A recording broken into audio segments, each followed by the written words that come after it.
A palavra de Deus diz: mas as sementes que caíram em terra boa produziram na base de 100, de 60 e de 30 grãos por um. E Jesus terminou dizendo: se vocês têm ouvidos para ouvir, então ouçam.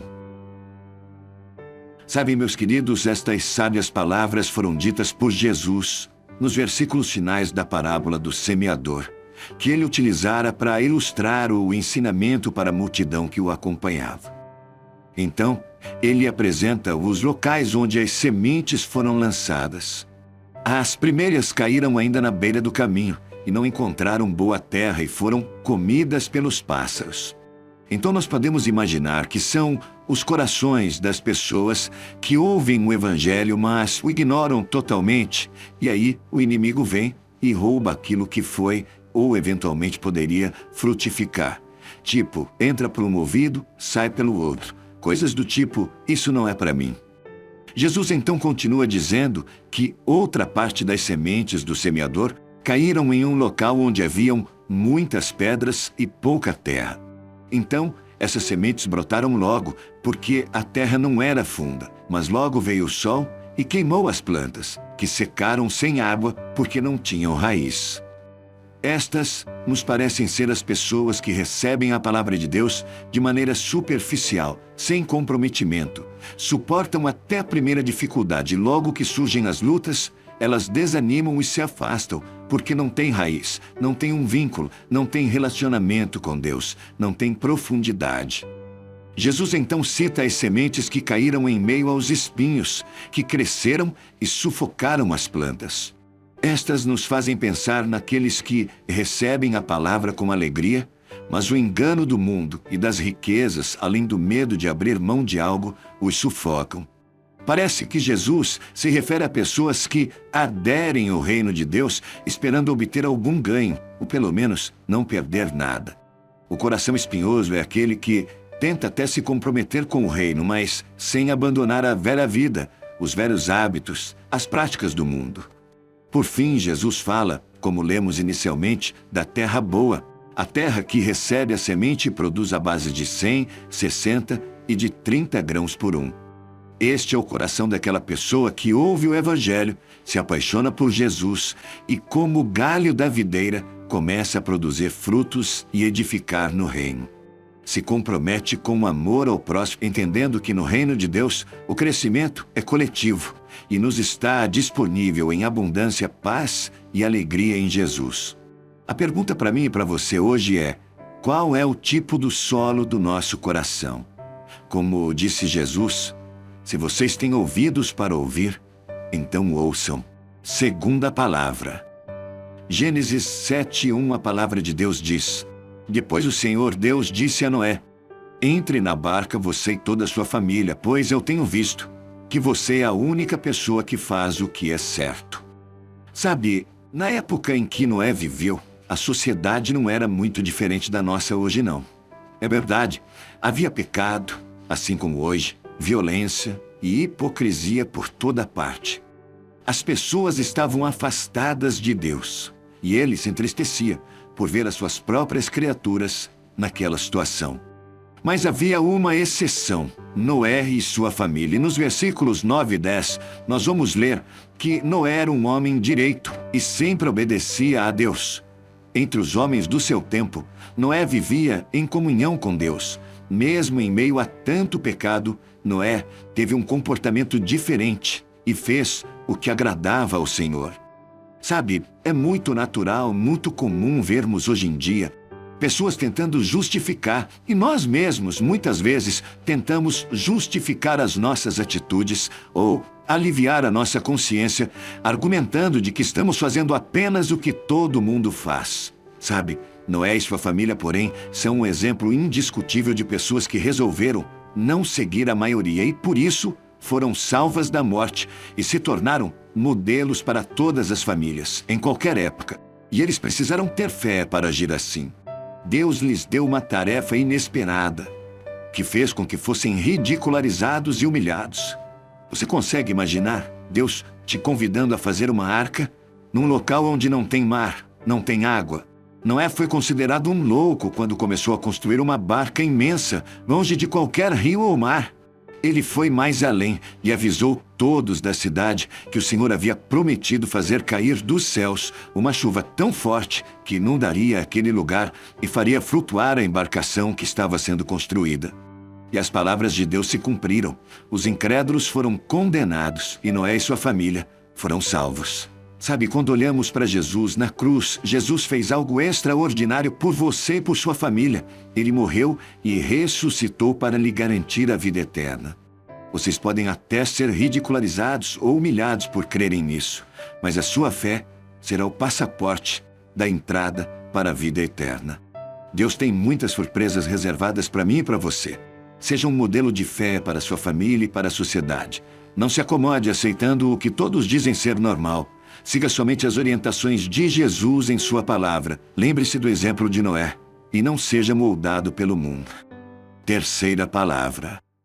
É interessante porque o capítulo 4 do livro de Gênesis relata que Caim, que era agricultor, pegou alguns produtos da terra e os ofereceu a Deus. Abel, por sua vez, que era pastor de ovelhas, pegou o primeiro carneirinho nascido no seu rebanho, o matou e ofereceu as melhores partes ao Senhor. Neste mesmo capítulo, a Bíblia diz que Deus se agradou da oferta de Abel, porém, rejeitou a oferta do seu irmão Caim, que, por sua vez, irou-se e fechou a cara. O versículo que lemos, Deus pergunta a Caim: se você fizer o bem, não será aceito?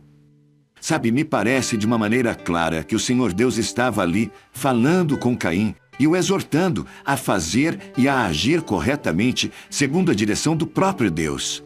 Deus, aliás, que conhece o coração do homem, e no caso de Caim, pouco depois, se revelou, matando seu irmão Abel no campo. Sabe, meus irmãos, Deus conhece a inclinação e a intenção do nosso coração. Quando ofertamos, quando o invocamos, quando nos aproximamos e até mesmo quando nos afastamos, Ele conhece o verdadeiro intuito do nosso coração. Em algumas vezes, nem mesmo nós sabemos a nossa verdadeira intenção, mas Ele sabe.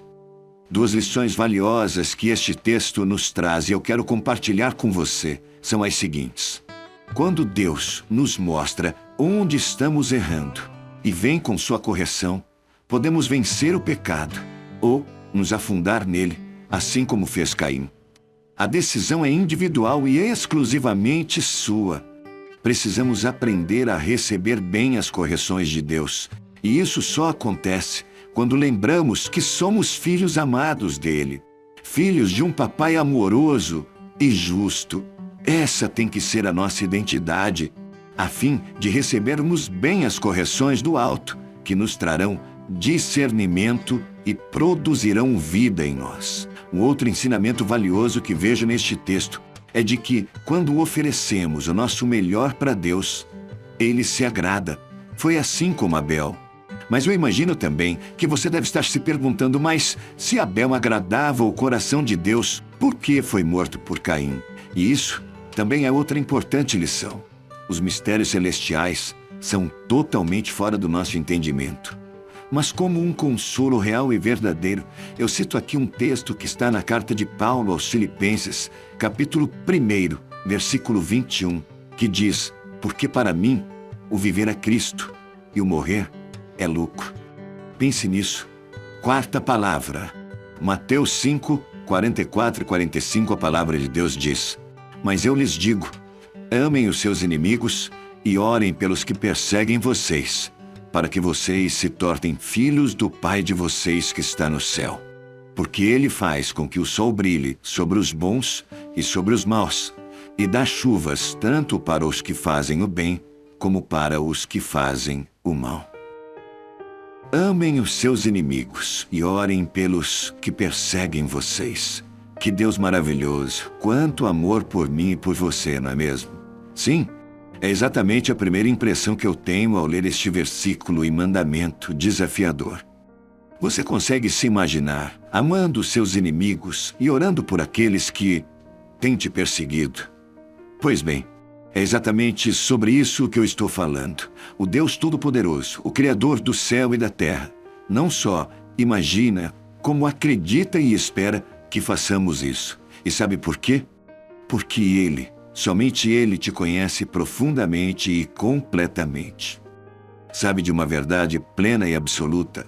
Você, exatamente você que está me ouvindo agora, você é alvo do amor de Deus, um amor incondicional. Um amor que não levou em conta as suas falhas, não levou em conta as suas limitações, os seus medos, não levou em conta os seus fracassos. Simplesmente, Jesus se entregou para morrer no seu lugar. E não foi uma morte qualquer, não. Foi uma morte de cruz. Sabe, essa morte, apesar de carregada de sofrimento, estava também carregada de amor. Estava carregada de perdão do Pai para mim e para você.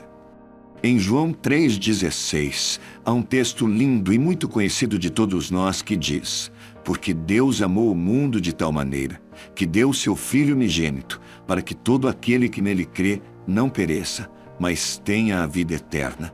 Porque Deus te amou de tal maneira a ponto de dar o Filho unigênito. Pense sobre isso. Ora, se o próprio Deus entregou o seu Filho Jesus por amor de nós, pecadores, como é que nós podemos negar amor e oração pelos nossos inimigos? Ao olharmos para a cruz, ao olharmos para Jesus, precisamos entender o propósito e o valor pago por nós, pelas nossas vidas. Eu creio que Deus sabia que o amor de Jesus na cruz produziria algo novo em mim, algo novo aí em você. Amar é mandamento, meu irmão e minha irmã. E nós, como filhos amados do Senhor, devemos obedecer ao Papai. Devemos refletir o DNA de Deus em nós, refletindo o amor. O desafio proposto a nós é amar independente da reciprocidade deste amor. Assim como Jesus fez por mim e por você. Imagine se Jesus tivesse se preocupado com o que pensávamos ou praticávamos antes de conhecê-lo. Quando amamos os inimigos e oramos pelos que nos perseguem, nós nos tornamos filhos de Deus, como está no versículo 45 de Mateus 5, para que vocês se tornem filhos do Pai de vocês que está no céu, porque Ele faz com que o sol brilhe sobre os bons e sobre os maus e dá chuvas tanto para os que fazem o bem como para os que fazem o mal. Pense nisso. Ame. Vamos orar? Senhor Deus, Pai amado, muito obrigado por esse dia lindo que o Senhor fez. Obrigado, Senhor, por esta palavra tão preciosa ao nosso coração. Pai, somos desafiados a partir dessa palavra a amar. Pai, quando nós exercitamos o amor, Pai, nós exercitamos a Tua presença em nós. Deus, o Senhor é amor. Nós não podemos dizer que nós te amamos, nós não podemos dizer que somos seus filhos se não temos amor em nós. Por isso, Pai, nós decidimos que devemos e precisamos amar o nosso próximo como a nós mesmos. E, Senhor, é um desafio, mas perfeitamente possível quando olhamos para o seu amor, quando olhamos para a sua entrega naquela cruz através do seu Filho amado Jesus. Pai, a cruz deve nos inspirar a amar. A cruz deve nos inspirar a perdoar, a produzir algo novo no nosso coração. E essa é minha oração hoje para mim e para cada irmão e cada irmã que ora comigo neste tempo, Pai. Que ao olharmos para a cruz de Jesus, algo novo possa ser produzido aqui no nosso coração, Pai. O Teu amor, o Teu perdão, a Tua misericórdia em nós. Pai, eu oro para que este seja mesmo um tempo de transformação nessas vidas, Pai.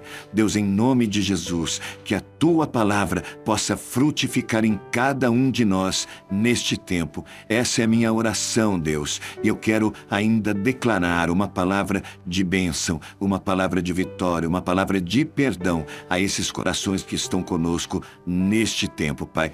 E quando a correção do alto, a correção do Senhor vier sobre nós, Pai, que possamos entender que o Senhor nos ama e por isso o Senhor nos corrige. Que possamos aceitar, Pai, e receber com alegria a correção do alto. E que com a sua correção, Pai, nós possamos entender que podemos vencer o pecado. Pai, nós queremos pedir que o Teu amado Espírito Santo, o único, Pai, capaz de convencer do pecado, da justiça e do juízo, seja sobre nós, Pai. A minha oração hoje, Pai, é para que esses irmãos e irmãs, Pai, que têm enfrentado, Pai, o pecado e têm tido a Tua direção, Pai, que possam romper com o pecado, que possam definitivamente romper com o pecado, Pai, e que a convicção que vem do alto através do Teu Espírito, seja uma realidade nessas vidas agora, Pai, em nome de Jesus. Pai, que nós possamos oferecer sempre o melhor para o Senhor, entendendo que o Senhor conhece a verdadeira intenção do nosso coração. Deus, eu peço que o Senhor alcance todos os corações que oram conosco neste tempo, Pai, e que eles sintam a Sua gloriosa presença, o Teu mover, o Teu agir, a Tua graça, Pai, e a Tua presença maravilhosa. Deus, hoje lemos a história de um homem que agradou seu coração, mesmo vivendo em um lugar onde havia a corrupção, a hipocrisia, a violência instalada por toda a parte. Era um local e uma sociedade, Pai, entregue a toda sorte de pecados. Mas Noé e sua família, Pai, entendiam que era possível ser diferente porque criam em um Deus soberano. Pai, a minha oração hoje é para que esta palavra possa frutificar e gerar mesmo em mim frutos reais, Pai, de conversão, frutos reais, Pai, de adoração ao Senhor e de mudança de vida. Senhor, que a partir desta palavra, o meu coração e o coração de todos aqueles que recebem com alegria esta exortação neste tempo, Pai, que eles possam realmente ter os frutos desta palavra e que possamos, Pai, entender que não devemos ser moldados por este mundo. Pelo contrário, Pai, temos que seguir a Tua palavra, a Tua direção, os ensinamentos de Jesus e que possamos, Pai, andar distantes do pecado. Deus, em nome de Jesus, que não flertemos de forma alguma com o pecado, antes que andemos distantes do pecado, fugindo mesmo, Pai, e cada dia mais próximos da Tua palavra, do Teu amor e da Tua verdade, Pai. Esse é o desejo do nosso coração. Eu oro agradecido, Pai, e declarando mesmo que as famílias que estão ouvindo e recebendo esta palavra hoje sejam modelos, Pai, para este tempo, porque seguirão a Tua verdade, seguirão, Pai, a Tua vontade, a Tua palavra. Deus, ouvindo a parábola do semeador, começamos a refletir como têm sido as nossas vidas em relação à Tua semente lançada nos nossos corações, Pai. Qual é o solo do nosso coração? Esta é a reflexão que deve chamar a atenção do meu coração e do coração dos meus irmãos e irmãs neste tempo, Pai. E nós precisamos que o Teu Espírito venha trazer revelação, entendimento, graça, sabedoria, Pai, discernimento ao nosso coração neste tempo, para que possamos ser sinceros, Pai, diante do Senhor, analisando, Pai, o nosso coração, qual tem sido o terreno, Pai, onde a semente do Evangelho está plantada em nós. Pai, será que somos como aquele solo espinhoso, Pai? Será que recebemos a Tua palavra, ameaçamos até nos comprometer com o reino, mas não queremos abandonar as velhas práticas do mundo? Pai, ou será que somos superficiais, até começamos a brotar no coração com frutos do Senhor, mas logo na primeira luta, na primeira tribulação desanimamos? Pai, ou será que o nosso coração é o coração de boa terra?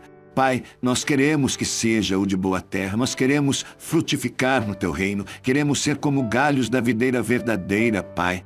Mas nós precisamos do Senhor e neste tempo eu quero colocar a minha vida e a vida dos meus irmãos e irmãs, Pai, que recebem esta palavra com alegria hoje. Que esses corações, Pai, ainda que não tenham a terra ideal, possam receber agora pelo Teu poder, Pai. Deus, em nome de Jesus, transforma os nossos corações, Pai, pois o Senhor nos criou, o Senhor nos gerou e o Senhor pode todas as coisas. Ó Senhor, amolece mesmo o nosso coração, dá-nos um coração de carne, dá-nos um coração igual ao Teu, um coração disposto a amar, Pai. Em nome de Jesus, um coração, Pai, que possa realmente frutificar no Teu reino. Esse é o desejo do meu coração hoje e que esta palavra possa transformar vidas para a honra e glória do santo e bendito nome de Jesus, nome o qual eu oro agradecido. Amém e amém. Graças a Deus. Agora precisamos muito da sua ajuda. Não esqueça de curtir o vídeo e compartilhar, amém? Isso é muito importante, vai nos ajudar a alcançarmos mais vidas. Se você ainda não se inscreveu, inscreva-se agora no canal Anima Gospel. Ative também o sininho para receber as notificações em cada vídeo postado. Deus te abençoe.